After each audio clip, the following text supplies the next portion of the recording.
다 같이 일어나셔서 찬양 드림으로 주일 예배를 하나님께 올립니다.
강하시며 환난 날에 산성이시라.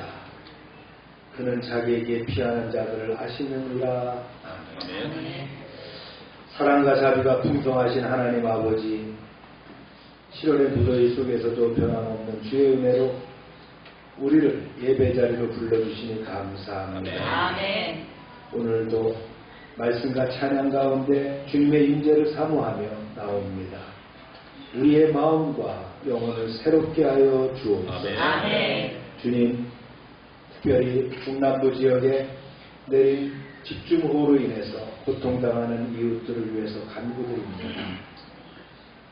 주께서 피해 지역의 가정을 위로하시고 시리에 빠진 이들에게 소망을 주시며 빠른 복구와 회복이 있도록 은혜를 베풀어 주옵소서. 아멘. 자원봉사자들과 공공기관 그리고 교회 공동체가 협력하여 선을 이루게 하시고 고통 중에도 하나님의 뜻을 깨닫는 시간이 되게 하옵소서. 아멘. 또한 여름철 살아가는 우리의 건강을 지켜주시고 더위로부터 우리와 우리의 가족, 노약자와 어린 생명들을 보호하여 주옵소서. 아멘.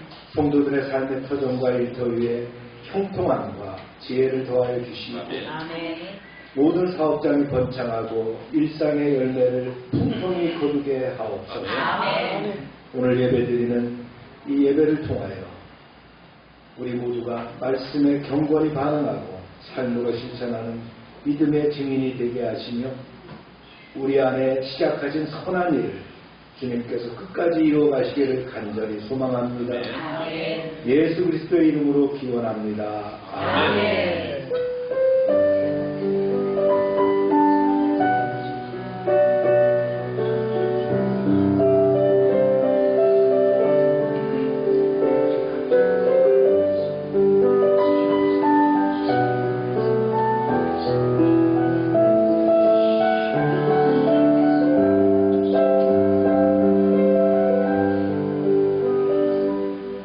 전능하사 천지를 만드신 하나님 아버지를 내가 믿사오며 그의 아들 우리 주 예수 그리스도를 믿사오니 이는 성령으로 잉태하사 문정녀 마리아를 하시고 본디오 빌라도에게 고난을 받으사 십자가에 못 박혀 죽으시고 장사하신 사흘 만에 죽은 자 가운데서 다시 살아나시며 하늘에 오사 전능하신 하나님 우편에 계시다가 저희로서 산자와 죽은 자를 심판하러 오시리라. 성령을 믿사오며 거룩한 공예와 성도가 서로 교통하는 것과 죄를 사해주시는 것과 공의하여 사는 것과 영원히 사는 것을 믿사옵나이다. 아멘. 자리에 앉으시기 바랍니다.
중심에서 기도하길 원합니다. 아무것도 두려워 말라, 놀라지 말라, 겁내지 말라. 나는 내 하나님이 됩니다. 주님은 나의 산성이시며 주님은 나의 요새시며 나의 소망이며 나의 힘이 되신 줄로 믿습니다. 세상적인 방법으로 내 능력으로 할 수 없지만 하나님께서 나를 붙잡아 주시면 주님의 크신 능력이, 주님의 크신 팔이 함께 하실 줄로 믿습니다. 여러분의 기도의 제목을 가감없이 주님 앞에 내어놓기 바랍니다. 주여 하고 부르짖습니다. 주여.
영광과 찬송과 경배를 드립니다.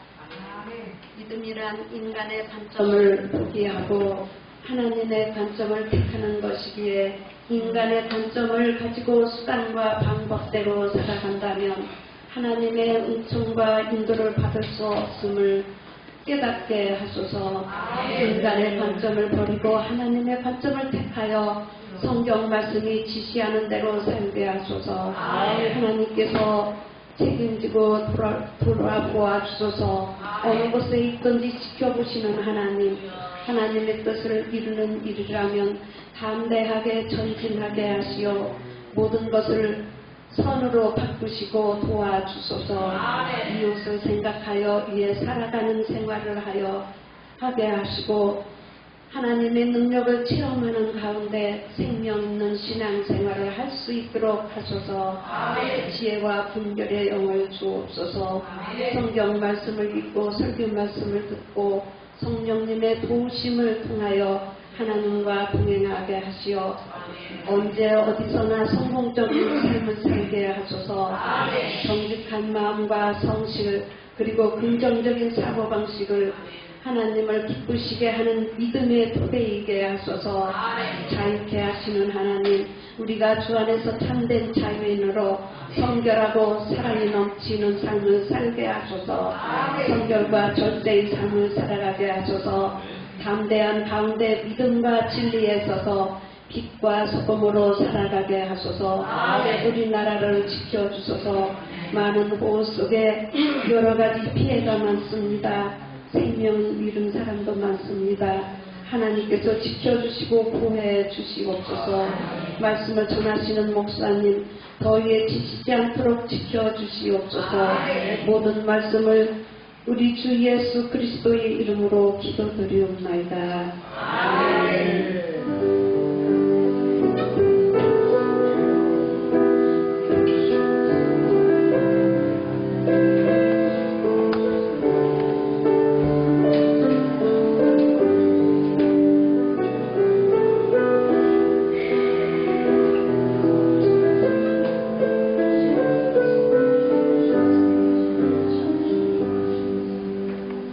광고 시간입니다.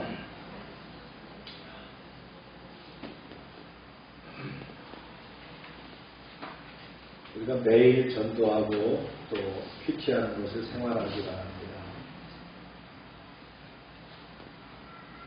오늘 썬데이 스쿨이 없다 그러니까 우리 아이들이 얼마나 응답이 빠른지 모르겠더라고요.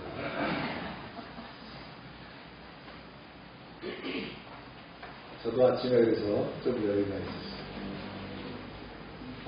오늘 저는 불고기와 수박입니다. 아동센터 프로그램들 진행 거고요. 여름 휴가 여름방학을 시작합니다. 드디어 이제 본격적인 이제 시작이죠. 아동센터. 언제 계약합니까? 네? 그게 좀 일찍 하네요. 네. 작년인가 9월달까지 가지 않았어요? 고생들 하셨는데 작년에 좀 낫어요. 애들 보내고 나서 또 뭐 좀 여유를 가지시네요. 다음 주일은 7월 선교주일이고요. 네. 또 보세요. 최기동 선교사님은 8월 초에 출국하시겠다고 합니다. 형님 장례식 잘 치르고요. 그 다음에 이제 집도 좀 돌보고, 뭐, 선교관, 정비 좀 하고, 도수하고, 이렇게 진행하고 있고요. 급식 사진들 보내오는데, 답답초등학교에서는 뭐, 아이들 급식해서 하고 있고요. 읽겠습니다. 시작. 모든 것이 합력하여 선을 이루느니라. 아멘. 하나 빼먹었는데 제가 여기 광고에 안 넣었어요. 박민규 이슬기 집사 가정이 이사합니다. 토요일 날 카타빌에서 이제 숭어리 샘으로 입주하게 되죠. 축하하고요. 네. 우리 사돈되는 어머니 아버지가 힘을 많이 쓰셨어요. 이사를 하게 돼서 감사합니다. 이사한다는 큰일이죠. 네. 잘 마무리되길 기도합니다. 우리 수정 집사님도 그동안 시험들 한 토요일날까지 잘 마쳤는데, 네. 한 과목은 100점 맞았는데 나머지 과목은 좀 그렇다고 해서 어떨란가 모르겠어요. 뭐 쉬운 시험이 아니죠. 네. 네. 몇 대일이라고요? 네? 700명 중에 한 명씩 뽑는 거니까 그건 뭐 감당이 안 되는 거죠. 하여튼 하나님께서 함께 하실 줄로 믿습니다. 지금 뭐 일단 공무원 시험을 합격해놨으니까 이제 고시 수준에서 이제 본 거니까 여러분들이 기도해 주시고 잘 마무리가 될 수 있도록. 수고하셨습니다. 말씀 읽겠습니다. 시작. 여호와께서 모세에게 이르시되 바로의 마음이 완강하여 백성 보내기를 거절하는도다. 계속. 그에게 이르기를 히브리 사람의 하나님 여호와께서 나를 왕에게 보내어 이르시되 내 백성을 보내라. 그러면 그들이 광야에서 나를 섬길 것이니라 하였으나 이제까지 내가 듣지 아니하도다. 애국 땅에 있는 모든 처음 난 것은 왕이 앉아있는 바로의 장가로부터 맷돌 뒤에 있는 몸종의 손자와 모든 가축의 처음 난 것까지 죽으리니 애국 온 땅에 전부 후무한 큰 부르짖음이 있으리라. 그러나 이스라엘 자손에게는 사람에게나 짐승에게나 개 한 마리도 그 혀를 움직이지 아니하리니 여호와께서 애국 사람과 이스라엘 사이를 구별할 줄을 너희가 알리라 하셨나니 왕이 이 모든 신하가 내게 내려와 내게 절하며 이르기를 너와 너를 따르는 온 백성은 나가라 한 후에야 내가 나가리라 하고 심히 노하여 바로에게서 나오니라. 여호와께서 모세에게 이르시기를 바로가 너희의 말을 듣지 아니하리라. 그러므로 내가 애국 땅에서 나의 기적을 더하리라 하셨고 모세와 아론이 이 모든 기적을 바로 앞에서 행하였으나 여호와께서 바로의 마음을 완악하게 하셨으므로 그가 이스라엘 자손을 그 나라에서 보내지 아니하였더라. 아멘. 오늘 말씀은 7장에서 11장까지 10재앙에 대해서 말씀합니다. 7, 8, 9, 10, 11 5개 장이에요. 그러니까 굉장히 많은 양이거든요. 이걸 이제 압축해갖고 여러분들 좀 나누도록 하겠습니다. 집중해서 이렇게 들으시고요. 저도 NDB 공부할 때는 NDB 과정 중에 성경을 많이 읽어야 되겠다. 한 달에 한 번 읽겠다는 생각을 했어요. 한 달에 한 번. 근데 그때는 속도가 나더라고요. 한 달에 한 번이. 그렇게 열심히 읽었는데 졸업하고 보니까 잘 모르겠어요. 근데 성경을 어떻게 하면 다 이렇게 숙지가 되고 하는가 하면 제가 설교해 보면 그래요. 왜냐하면 설교로 하려면 그 패세지를 가지고 문헌 연구도 하게 되고 주석도 보게 되고 또 묵상하게 되고 글로 써야 되고 요약도 해야 되고 PPT도 만들고 이렇게 되면 완전히 숙제하죠. 그래서 저에게는 매일 PT 하는 것이 즐겁습니다. 왜냐하면 PT 할 때 말씀을 완전히 내 것으로 이렇게 소화해서 모아지잖아요. 오늘 설교가 12페이지 정도 되는 내용입니다. A4지로. 그걸 제가 요약을 3.5페이지 정도로 줄여서 주보에다가 이렇게 넣어놨습니다. 근데 주보 다 버리고 가시더라고요. 왜냐하면 이제 다 숙제하시니까 다 이해가 되시니까 그런데 저도 제가 작성한 주보지만 시간 날 때마다 칼라펜으로 그리고 또 숙제하고 이렇게 합니다. 그래서 말씀이 완전히 내 것으로 돼서 공식처럼 그렇죠? 군인이 말인 전투할 때 각계 전투 훈련을 받을 때 뭐 총알이 날라오면 낮은 부복으로 폭파하면서 하듯이 그렇게 아주 그냥 그 숙달되게 돼야 되는 것이 말씀이에요. 그러기 위해서 자꾸 자기 걸로 만들어 가야 됩니다. 우리 말씀 위해 잠깐 기도합니다. 하나님 주신 말씀이 소화되게 하시고 이해를 넘어서 영예가 되게 하여 주시옵소서. 집중하게 하시고 이 시간 주님의 음성이 있게 하여 주시옵소서. 예수님의 이름으로 기도합니다. 우리가 인생을 살면서 여러 가지 재앙을 경험하게 되죠. 때로는 자연적인 그 환경의 문제일 수도 있어요. 이번 장마처럼. 또 때로는 감당하지 못할 그런 시험도 있어요. 그러나 성경은 어떤 고난과 재앙이 하나님으로부터 비롯된 심판일 수도 있다라고 분명히 보여줍니다. 오늘 그 7장에서 11장에 기록된 10가지 재앙, 바로에게 내려진, 애굽에 내려진 10가지 재앙은 단순한 자연재해가 아니었어요. 이거는 애굽과 바로에 대한 하나님의 직접적인 강압이었고요. 하나님의 심판이었어요. 그를 통해서 이스라엘 백성들을 어떻게 합니까? 400년간의 종살이에서 구원의 역사를 이루어가는 것이다. 라는 거예요. 오늘 이제 말씀을 통해서 10가지 재앙의 목적, 단계, 그 다음에 그 결과를 우리가 하나님의 뜻과 메시지를 통해서 나눠보도록 합니다. 목적입니다. 먼저. 세 가지로 이렇게 우리 나눠볼 수 있어요. 첫 번째 목적은 뭐냐면요. 당신의 능력과 주권을 계시하시기 위한 거예요. 즉 당신을 드러내시기 위한 것이다. 계시라는 건 열어서 보여주는 거잖아요. 8장 19절에서 보면 애굽의 요술사, 마술사 같은 사람들, 지금으로 말하면 무당 같은 사람들이에요. 이들이 뭐라고 하냐면 이는 하나님의 능력입니다라고 고백합니다. 보세요. 시작. 요술사가 바로에게 말하되 이는 하나님의 권능이니이다 하였으나 바로와 그가 하게 되어 그들의 말을 듣지 아니하였으니 여호와의 약속과 같더라. 요술사들은 처음 몇 가지는 흉내낼 수 있었어요. 그런데 티끌이 이로 변하는 재앙부터는 이게 못 따라가겠는 거야. 이게 마술이 안 통해.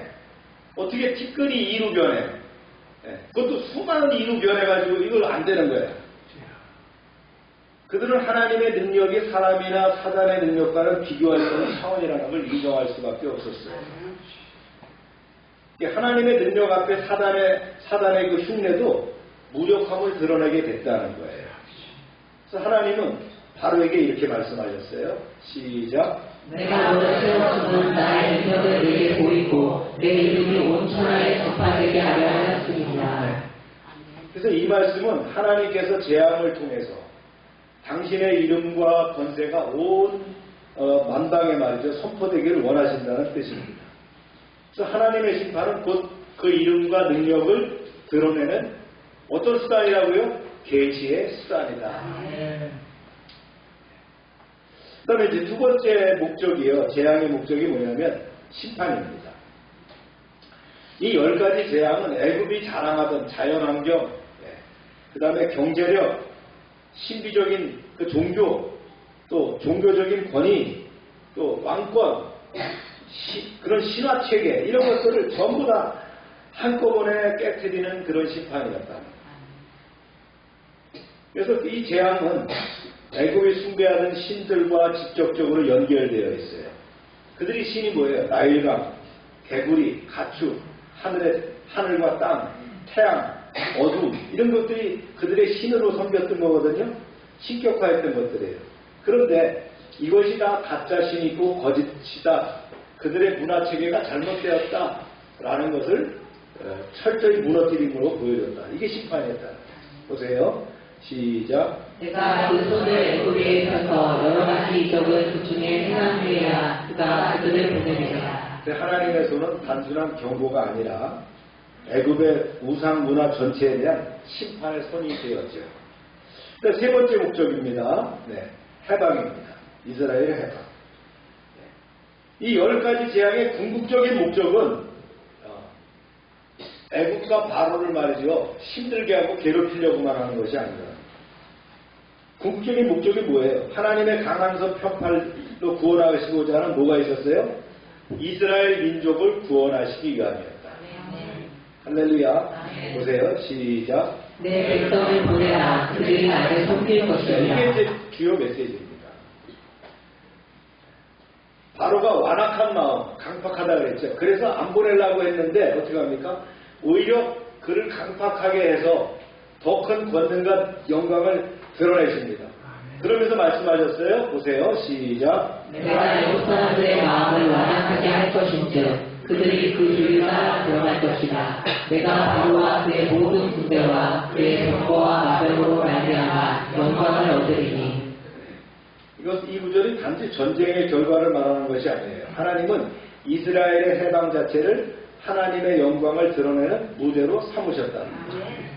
그리고 구속의 사건은, 구원의 사건은 하나님의 이름과 권능을 세상에 그 세상 가운데 높이는 뭐가 돼요? 도구가 됩니다. 할렐루야. 하나님이 이 구속 계획은 마지막 10재앙에서 이제 절정에 이르게 됩니다. 그래서 애굽의 모든 장자가 죽임을 당한 후에야 마침내 백기를 들고 이스라엘을 놓아주죠. 보세요. 사대 하루가 모세와 아론을 불러서 이르되 너희와 이스라엘 자손은 일어나 내 백성 가운데서 떠나 너희의 말대로 가서 여호와를 섬기며. 그 어떤 권력도 어떤 고집도 하나님의 구원 사역을 막을 수 없어요. 열 재앙은 그냥 징벌이 아니라 하나님께서 이스라엘을 죄의 억압의 사슬에서 끊어내되는 당신의 백성을 구원하시려는 출발점이었다는 거예요. 이처럼 하나님의 심판은 두 얼굴이 있어요. 한편에서는요, 불순종에 대한 공의의 징벌이지만 한편에서는 뭡니까? 하나님의 백성들을 자유롭게 하는 해방이었다. 할렐루야. 그래서 말씀하죠. 내 백성을 보내라. 그들이 나를 섬기리라.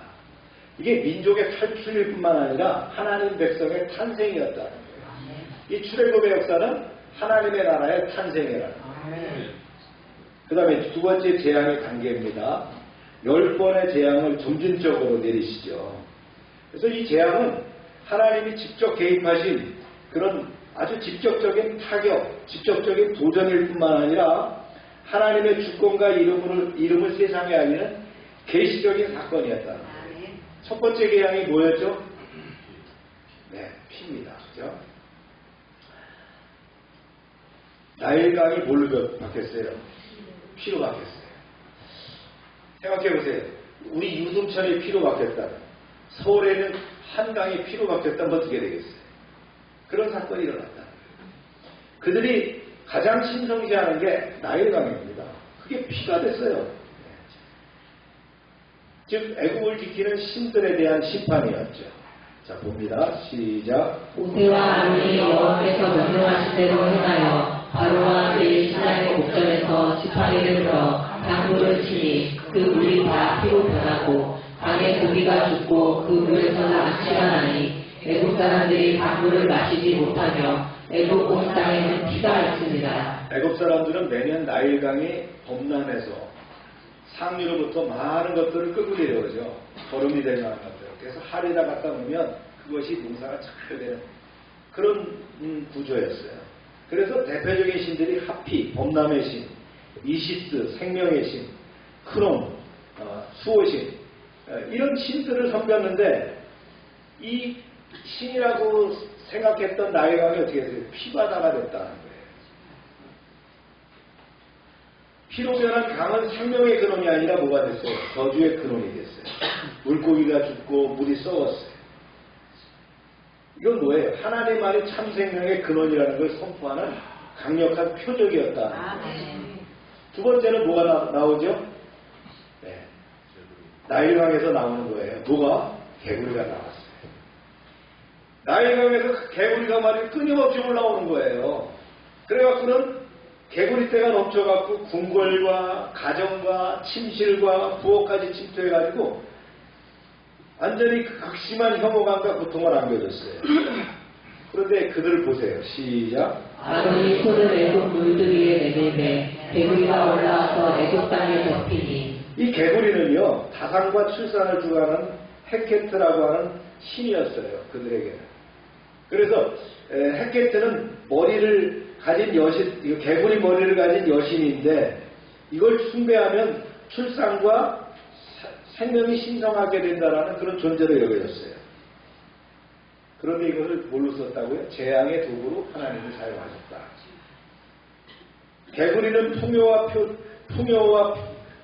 풍요의 표상에서 뭐가 바뀌었어요? 고통의 근원으로 바뀌었다는 거예요.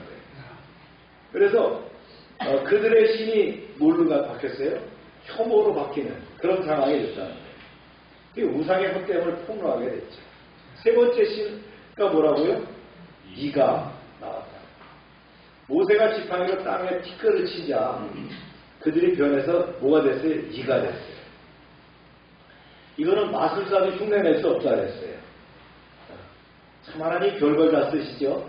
네, 보세요. 시작. 아론이 손에 지팡이를 잡고 티끌을 쳤더니 온 사람과 가축에게 이가 생겼더라. 요술사들도 자기들의 요술로 이를 생기게 하려 했으나 못하였고. 네. 제가 생도 생활할 때 겨울에 동네 일 이렇게 나눠주는데 동네에 이 주머니를 다는 거예요. 생도들이 무슨 이가 있겠어요? 자, 개인 침대 쓰는데. 그런데 이 주머니를 달게 하는 이유가 뭐냐면 전방 가면 그렇게 달아야 된다는 거예요. 오장로님 그런 거 해봤어요? 그때 안 했죠? 우리 때는 있었어요. 우리 혁동 목사님 아시죠? 이 주머니를 이 DDT를 여기다 넣어가지고 여기다가 다는 거예요. 그렇게 움직일 때마다 DDT가 떨어져 갖고는 이를 죽인다는 거예요. 1977년도 소대장으로 부임하니까 진짜 우리 병사들이 전부 다 여기다 이 DDT 주머니를 다 양쪽에 넣고 있는 거예요. 그래서 이제 일찍 근무한다고 그게 주번이었어요. 짧은 주, 긴 주 해갖고 월, 화, 수, 목, 금, 토, 일 이렇게 이제 나눠서 하거든요. 그런데 그 당직 근무를 쓰면 천상 병사들하고 같이 어울려야 되잖아요. 그럼 뭐가 얼마예요? 2가 없는 거예요, 이게. 그래갖고 막 이제 그때는 이제 소대장한테는 당번병이 있어서 당번한테 그 쌀마라 그래갖고 이제 삶게 해가지고 개울에서 빨아서 건조해서 입고 그랬는데 그런 시대가 있었어요. 우리 학교 가면 아이들도 이렇게 머리를 빗으면 까만 이가 이렇게 있었어요. 필리핀 우리 그 민도로 섬에도 망양족들 가서 머리를 깎이니까 어떻게 해요? 이가 나와서 처음엔 좀 몰랐어요. 하얀 수건 한 장씩 줬는데 이 수건에 말이죠 뭐 깨알 같은 게 박혀 있어서 수건을 잘못 빨았나 보니까 이게 움직이는 거예요. 뭐 이게 이해예요. 그러니까 그냥 우리 그 봉사 나왔던 미용사 자매가 그냥 놀래가지고 막 비닐로 막 감고 이렇게 하더라고요. 이가 참 대단한 거예요. 근데 애굽에서는 사막과 땅을 신성지역이었어요. 그래서 이 사막과 땅을 수호하는 세트라고 하는 신이 있었거든요. 근데 하나님은 세트를 무능화시키는, 무력화시키는 방법으로 이가 되게 했다. 하나님은 티끌조차 다스리시죠. 이 재앙은 인간의 가장 낮은 것조차도 하나님의 도구가 될 수 있음을 보여주셨다. 네 번째는 파리 재앙입니다. 애굽 전역에 파리가 끌렀어요. 가축들과 사람을 괴롭힙니다. 그런데 이스라엘 백성들이 사는 고센 땅에는 파리 한 마리가 없더라. 한번 보세요. 시작. 여호와께서 부활하지 않으니 파리가 애굽과 시나의 집과 애굽 온 땅에 가득하였으므로 그 땅이 파리로 말미암아 황폐하였더라. 저희 초등학교 다닐 때는 그 숙제가 있었습니다. 여름에 숙제가 있었는데 뭐죠? 송양값 하나에다가 파리를 잡아오는 거예요. 그래서 파리채를 가지고 파리를 잡아가지고 거기다 이제 담아갖고 가요. 근데 우리 친구 연성이네 집에 가면 파리를 잡으려고 접시에다가 이렇게 파리약을 뿌려가지고 놔뒀어요. 근데 그 파리가 많아요. 그래서 그걸 이제 집게로다가 집어갖고는 가서 이제 제출해서 그 기억이 납니다. 파리는 애국의 곤충신 우아치트, 또 바알세몬, 파리의 주라고 하죠. 신이에요. 그래서 하나님은 그들이 섬기는 신의 형상을 직접 공격하셨고 동시에 당신의 백성들을 보호하는 차별적 은혜를 베푸셨다는 거예요. 이 재앙은 단지 위생 문제가 아니에요. 거짓 신과 참신이 뭐라는 걸 보여주는 거예요. 다섯 번째 재앙입니다. 악질입니다. 이 악질이라는 건 질병을 얘기해요. 그래서 들에 둔 말, 소, 양, 나귀 이런 온통 가축들이 죽는 거예요. 그런데 이스라엘 가축들은 피해를 하나도 없었다. 자, 말씀을 봅니다. 시작. 이스라엘 여호와께서 그들을 행하시니 애굽의 모든 가축은 죽었으나 이스라엘 자손의 가축은 하나도 죽지 아니하리라. 지금도 가축은 귀하지만 애굽은 가축을 생명의 상징이자 신성한 존재로 여겼어요. 그래서 그들의 신이 누구예요? 소, 아피스. 암소는 하토르라고 하는 풍요 다산의 신입니다. 그들의 재산과 신성시하는 그 생축을 한 번에 그냥 치셨다는 거예요. 그들이 섬기던 신들을 무력화하셨다는 거예요. 여섯 번째는 독종입니다. 독한 종기라는 거죠. 영어로 얘기하면 치유되지 않는 종기라는 거예요. 모세가 말이죠. 화덕에서 이 두 줌의 그 재를 딱 갖고 와서는 바로 앞에서 확 뿌렸어요. 그랬더니 이게 날아가갖고는 공기로 퍼지면서 뭐가 됐어요? 독한 종기가 됐다. 독종이 됐다. 사람들과 짐승에게 부조름이 생깁니다. 애굽의 요술사조차도 이 독종으로 인해서 모세 앞에 나오지 못했어요. 보세요. 시작. 사람과 짐승에게 나서 악성 종기가 생기니라. 요술사들도 독종으로 말미암아 모세 앞에 서지 못하니. 네. 그들이 질병을 막아준다는 신이 누구냐면 세크멘트, 순우, 또 이옷, 이무호텝 이런 신들이 있었는데 이 요술사들이 자기네 나름대로 처방을 해주면 이 질병이 낫거든요. 그런데 안 낫는 거야. 요술사조차도 부실험이 걸려가지고 있었다. 그래서 이 재앙은 뭐예요? 치유조차도 하나님의 손에 있다는 사실을 보여준다. 그 다음에 이제 물리적으로 때립니다.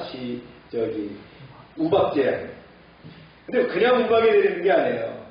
불과 섞여서 우박. 어떻게 불과 함께. 그러니까 번개불이 번쩍하면 불이 떨어지는 거예요. 거기에 우박이 떨어지는 거예요. 사람도 짐승도 곡식도 나무도 타버리고 부서지고 그런 상황이 생겨요. 그러나 하나님의 말씀을 두려워 피신한 자들은 살았겠죠. 보세요. 시작. 우박이 애굽 온 땅에서 사람과 짐승을 막론하고 밭에 있던 모든 것을 쳤으며 나무를 꺾고 밭의 채소를 다 쳤으되. 네, 하늘의 신이 누투고요. 수학의 신이 오시리스예요. 그들이 침묵했다는 거예요. 풍요와 농사를 주관하는 그 신들도 보호받지 못했다는 거예요. 하나님은 기후마저도 그분의 도구로 사용하신다. 세계적으로 말이죠. 기후 이변에 따라서 뭐 이렇게 폭우, 그죠? 네. 폭설 뭐 많이 오는데 그런 문제도 하나님이 개입하신다는 걸 우리 알아야 됩니다. 그런 과정 중에서 또 우리나라도 이번에 그 심각한 그 홍수 피해를 받았지만 거기도 분명한 하나님의 메시지가 있다는 거예요. 이 재앙은 불순종에 대한 경고거든요. 말씀에 반응하는 자에게는 분명한 하나님의 은혜가 있다는 메시지입니다. 그 다음에 8번째가 뭐예요? 메뚜기예요. 동풍이 불자 메뚜기가 막 날라와갖고 애굽 전역에 자 보세요. 우박과 불이 떨어져가지고 그 자라도 박살이 났는데 그 남아있는 것까지도 메뚜기가 와서 싹 먹어버렸어요. 그러니까 완전 어떻게 됐어요? 초토화돼 버렸어요. 하나님은 이 작전을 잘 하시는 분이에요. 완전히 초토화를 시켜버렸어요. 보세요. 시작. 메뚜기가 애굽 온 지면에 이르러 그 사방에 내림이 심하니 온 땅이 어두워졌고 나무에 남은 것은 하나도 없었더라. 온 땅이 왜 어두워졌어요? 왜? 메뚜기 때가 하도 많으니까 땅이 어두워졌어요. 그 정도로 메뚜기가. 농사의 신이 세라피스고요. 보호의 신이 세스인데 아무런 힘을 발휘할 수 없었어요. 하나님의 말씀 앞에 자연의 균형이 깨지고요. 인간의 자원도 속수무책이라는 거예요. 하나님은 우리의 삶의 열매를 주관하시죠. 주님 없이 뭐가 없어요? 수확이 없어요. 네. 그 다음에 이제 9번째 재앙이 흑암입니다. 3일 동안 애굽 온 땅에 빛이 없어졌어요. 짙은 어둠에 덮였어요. 사람이 움직일 수도 없고 두려움에 떨었죠. 네. 그런데 이스라엘이 거하는 고센 땅에는 여전히 빛이 있었다는 거예요. 자 봅니다. 시작. 흉한 흑암이 애굽 온 땅에 사흘 동안 임하였으나 이스라엘 자손이 거주하는 곳에는 빛이 있었더라. 애굽 최고의 신이 뭐냐면 태양신 라입니다. 태양신 라는 누구로 여겼냐면 바로가 바로 라라고 여겼다는 거예요. 그런데 하나님은 빛조차 거두심으로 태양과 태양신 라 그리고 그 승배 체계가 무너져 버렸다는 거예요. 이 징벌로 인해서요 애굽은 쫄딱 망한 거예요. 그렇죠? 하나님의 어둠과 빛을 다스리는 하나님은 어둠과 빛을 다스리는 분이라는 걸 확실하게 보여주셨어요. 주님은 뭐예요? 참된 빛이잖아요. 그죠? 그다음 10번째 재앙은 뭐예요? 장자의 죽음. 마침내 하나님은 애굽 전역에 처음 난 것, 초태생이죠. 퍼스트본. 사람과 짐승의 장자를 치십니다. 바로의 왕세자도 죽었어요. 애굽 온 땅에 큰 풍곡이 있었죠. 보세요. 밤중에 여호와께서 애굽 땅에서 모든 처음 난 것, 곧 왕이 앉은 바로의 장자로부터 옥에 갇힌 사람의 장자까지 죽이심에 애굽에 큰 부르짖음이 있었으니 애굽 문화에서 바론을 신으로 여겼고요. 그의 장자는 신의 후계자로 숭배됩니다. 하나님이 이 마지막 제약은 하나님의 애굽의 왕권과 종교의 중심부를 파괴하는 거예요. 결정타가 되는 거예요. 그들이 소중한 그 우상이 무너져 버리고 말았다. 이 재앙을 통해서 하나님은 나는 여호와라는 것을 선포하시는 것을 다시 한번 재확인하시는 거예요. 이스라엘은 마침내 해방의 그 새벽을 맞이하게 됐죠. 그렇습니다. 이 열재앙은 단순히 그 자연재해가 아니에요. 애굽의 신들과 그 체계의 문화를 철저하게 심판하시는 하나님의 역사였다는 거예요. 동시에 뭡니까? 양면적이라 했죠. 이스라엘 백성을 구원하기 위한 준비였고 하나님의 이름을 온 세상에 선포하는 구속사적인 리벌레이션, 계시가 됐다는 거예요. 할렐루야. 재앙의 결과입니다. 이게 특히 이제 바로의 반응이거든요. 이게 열재앙을 그림으로 표현한 거예요. 이렇게 쭉 열재앙을 그림으로 표현합니다. 재앙의 결과는 이제 바로의 반응이거든요. 자, 여기서 이제 중요한 메시지는 뭐냐면요. 하나님은 10가지 재앙을 통해서 애굽을 치실 때 단순히 자연이나 권력을 심판하신 것이 아니라 그 뒤에 있는 사단의 통제를 겨냥하셨다. 그게 중요한 메시지입니다. 바로는 겉으로는 애굽의 왕이지만 영적으로는 사단의 도구로 사용되고 있었어요. 그의 반응은 오늘날도 여전히 유효한 사단의 전략을 보여주고 있다는 거예요. 여러분 생각해 본 적이 있으시나요? 푸틴과 그 러시아의 배후에는 뭐가 있을까요? 또 사단이 있을 거예요. 중국 공산당과 시진핑 그 배후에는 누가 있을까요? 분명히 그렇죠? 성경에 말씀합니다. 권세와 정사와 권세와 어둠의 세력과 공중권세 잡는 자들 다 그 배후에 누가 있다고요? 사단이 있다는 거예요. 그래서 그 휘와 졸개들이 귀신들이 그렇게 작동하고 있다는 거죠. 오늘 이제 4가지 반응을 통해서 이제 우리가 나눠보도록 합니다. 바로가 이랬어요. 첫 번째는 뭐라고 했냐면 이 땅에서 제사해라. 나가지 말고 그냥 우리 땅에서 제사해. 네 고센 땅에서 제사해. 세속 안에서 묶으려드는 전략이죠. 말씀 봅니다. 시작. 바로가 모세와 아론을 불러 이르되 너희는 가서 이 땅에서 너희 하나님께 희생을 드리라. 모세와 아론이 주장이 뭡니까? 우리가 나가서 제사하겠다는 거 아니에요. 애굽 땅을 벗어나서 사흘길을 벗어나서 그랬더니 그 땅에서 그냥 하라는 거예요. 이 말은 뭡니까?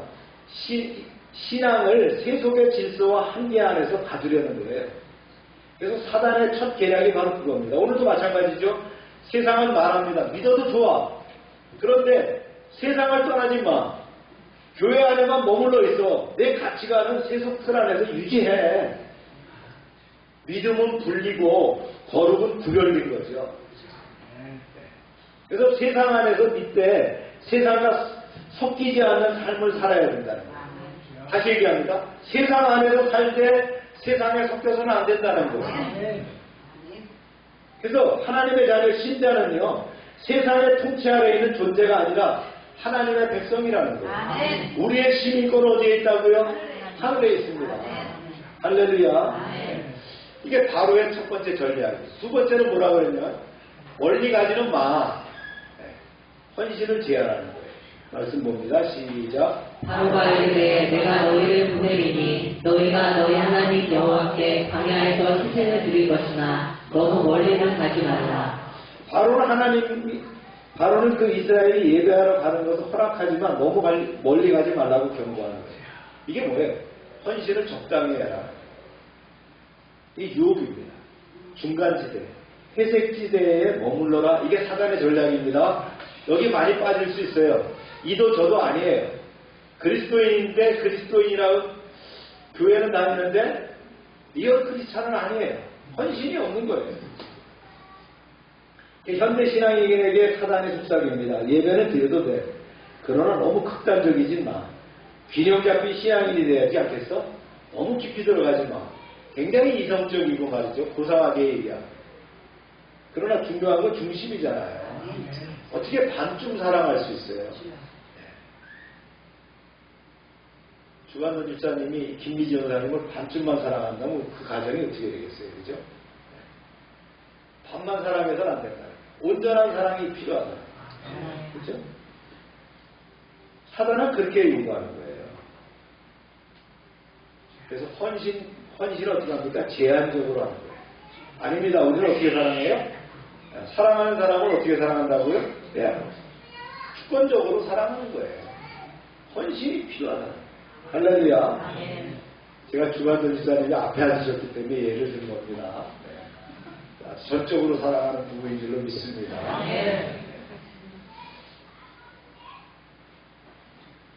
세 번째, 자녀를 데리고 가지 말라. 다음 세대를 차단하는 전략. 보세요. 네. 모세가 이르되 우리가 여호와 앞에 절기를 지킬 것인즉 우리가 남녀노소와 우양을 데리고 가겠나이다. 바로가 그들에게 이르되 너희 어린 것들은 두고 가라. 네. 이게 메뚜기 재앙 이후에 메뚜기 재앙이 끝나니까 어떻게 했어요? 완전히 초토화됐잖아요. 그러니까 가는 좋은데 자녀는 데리고 가지 마. 그게 가라는 거예요? 가지 말라는 거예요? 네. 이스라엘 장정들만 예배하러 가라는 거예요. 자녀들은 남겨도 그럼 다시 와야 되잖아요. 이건 뭐예요? 다음 세대를 끊는 거예요. 사단은 오늘날도 속삭입니다. 믿음은 너희만 가지면 돼. 자녀들 간섭하지 마. 그들 방식대로 있어. 자녀들도 그러죠. 엄마나 아빠만 믿어. 뭐 우리까지 그렇게 할 필요 없어. 우리는 세대가 달라. 우리는 AI 세대야. 아빠 세상 돌아가는 거 몰라? 뭐 이러면서 얘기할 수 있다. 자녀를 말씀과 예배 안으로 인도하지 않으면 사단은 그들을 어떻게 합니까? 문화와 쾌락으로 인도합니다. 가정예배와 신앙교육은 단순한 전통이 아니에요. 사단의 공격을 막는 방패입니다. 네. 그 쉴드를, 그 방패를 내 가정을 보호하고 있느냐. 그 방패를 가지고, 하나님의 주신 그 방패를 가지고 내 사업장을 보호하고 있느냐는 거예요.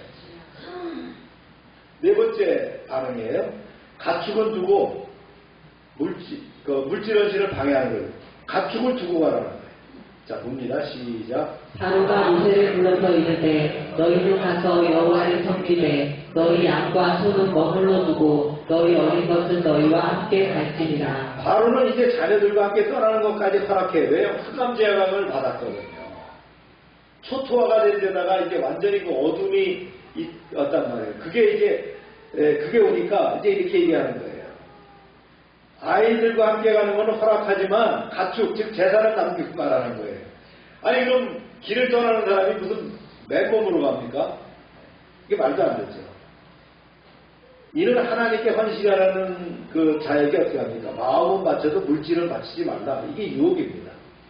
사단의 마지막 집요한 전략이 뭐예요? 바로 이런 속삭이에요. 예배 시간에 참석해. 물질은 드리지 마. 헌금 선택의 의무가 아니야. 은퇴 후에 생각해봐. 뭐 이런 수준을 꼬드기는 거죠. 여러분, 주님 말씀하셨어요. 물질 있는 곳에 뭐가 있다고요? 마음이 있다는 거예요. 하나님을 사랑한다는 고백은 내가 주님께 드리는 것으로부터 나오는 거예요. 여러분, 내 거를 말이죠. 강압적으로 드리는 거 아니에요. 하나님이 주신 것을 구별하여 하나님 것을 드리는 게 10의 1조예요. 그죠? 네. 또 나에게 주신 것을 마음에 정한 대로 나누는 것이 헌금입니다. 가장 소중한 것을 내려놓을 때 가장 큰 믿음이 드러날 수 있다. 참 목회하다 보면 때로는요, 이해할 수 없는 그런 상황들이 생길 때가 있어요. 우리 교회적으로 봐서는 그런 것들이 필요할 때 하나님께서 그런 물질의 손길들을 보낼 때 보면 하나님이 하시는구나라는 걸 기억합니다. 다만 우리가 기도할 뿐인데 하나님께서 하신단 말이에요. 사랑하는 여러분, 이런 유혹 앞에서 흔들리지 마시기 바랍니다. 우리가 이걸 잘 판단해야 돼요. 바로는 계속적으로 타협을 합니다. 그렇죠? 그래서 어떻게든지 자기의 보루를 지켜보려고 합니다. 밑에 세속 안으로 들어가지 말아라. 세속에서 벗어나지 말아라. 헌신할 때 절반만 해라 말이죠. 자녀는 두고 가라. 물질은 빼놓고 가라. 이런 유혹을 한다. 주님 말씀하시죠. 내 백성을 보내라. 그들은 나를 섬길 것이다. 내 백성을 보내라. 그들은 나를 예배할 거야. 이 얘기. 전적인 해방, 헌신을 요구하시는 하나님의 음성이죠. 자, 오늘의 말씀을 정리해서 통찰해 봅니다. 이제 몇 가지를 통찰하는데, 첫째는요, 하나님의 주권 앞에 모든 우상은 무너진다. 네. 이 열 재앙은 종교의 그 애굽의 자연, 종교, 정치 전반에 걸친 심판을 했어요. 그래서 애굽의 모든 신들, 바로의 권세, 배후에 있는 사단의 질서를 철저하게 무너뜨렸다. 우리의 삶에 하나님보다 의지하는 우상이 무엇입니까? 네. 그것이 있다면 건강입니까? 돈입니까? 명예입니까? 네. 하나님의 말씀 한마디에 무너질 수 있다는 걸 기억해야 됩니다. 그러므로 우리는 전심으로 하나님의 통치 안에 거해야 됩니다. 이 말씀에 순종하는 여러분들이 축원합니다. 두 번째는요, 순종과 타협은 완악함을 키운다. 바로가 바로 이렇게 됐다는 거예요. 네 번에 걸쳐 타협적인 명령을 내리면서 회개를 미루죠. 이 땅에서 제사에 세속적인 신앙을 얘기하는, 너무 멀리 가지 마, 제한된 헌신을 얘기하는, 자녀는 남겨두고 가, 다음 세대 신앙을 절단하고, 재산을 주고 가, 물질의 헌신을 거부한다. 오늘날 사단도 동일하게 우리를 유혹합니다. 하나님은 우리의 마음, 시간, 자녀, 물질 모든 걸 받기를 원하시고요. 하나님은 받은 만큼 더블로 우리에게 베푸시기를 원하십니다. 부분적인 순종은 결국은 불순종입니다.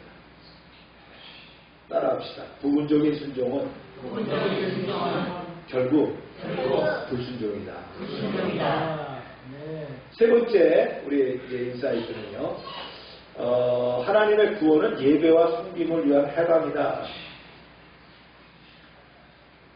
단순한 그 자유를 위해서가 아니에요. 그냥 백성을 보내라 그래서 나를 섬기라니, 그 섬김은 뭡니까? 곧 예배자의 삶을 말씀하십니다. 예배자의 한 사람으로 우리를 받기를 원하시는. 자, 이렇게 이제 정리를 해서 봅니다. 바로 뒤에는 누가 있다 그랬어요? 사탄이 있단 말이에요. 그래서 이렇게 세속적인 신앙, 제한된 헌신, 다음 세대 단절, 물질의 헌신을 거부했어요. 이걸 어떻게 했어요? 종살이에서 벗어나서 완전한 예배자가 되도록 하는 것이다. 이게 바로 하나님의 목적입니다. 우리를 구원하신 목적이었다. 이게 오늘 말씀의 정리하는 표라고 볼 수 있겠습니다. 이 세 가지 통찰에 따라서 우리의 삶을 돌아보고 우상과 타협을 버리고 전심으로 하나님께 예배하는 여러분 되시길 주의 이름으로 축원합니다. 기도합시다.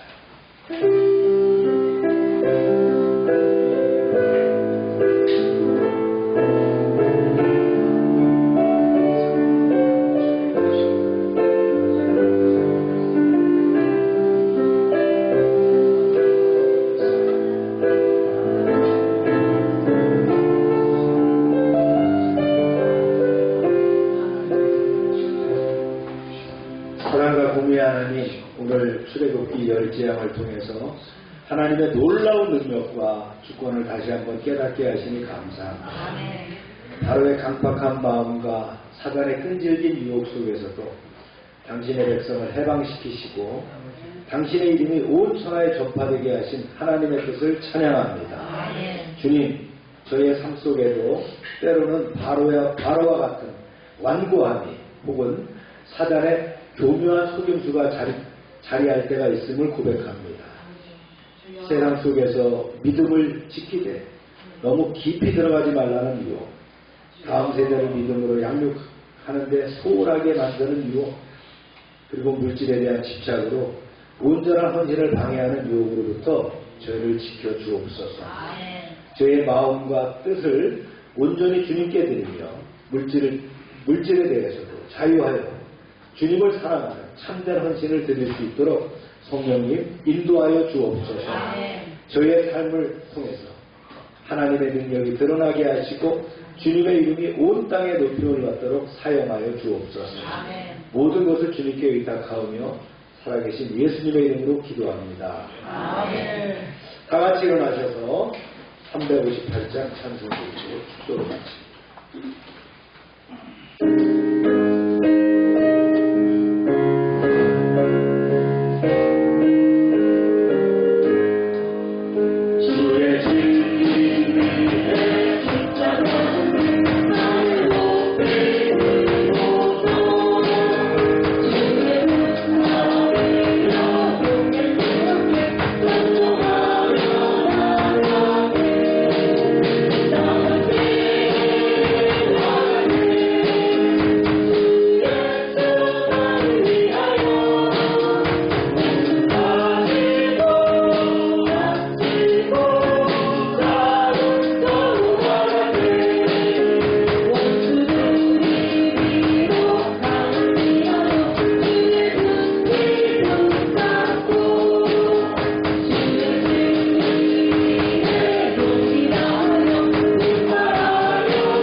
주님, 이 시간 치료를 위해서 기도합니다. 저의 능력과 세상의 방법으로는 치료할 수 없지만 하나님의 능하신 손으로 함께 하실 때에 치료가 이루어질 줄로 믿사오니 이 시간 역사하셔서 주님의 치유의 강선을 바라여 주시옵소서. 예수 이름으로 명령한다. 모든 질병은 떠나가라.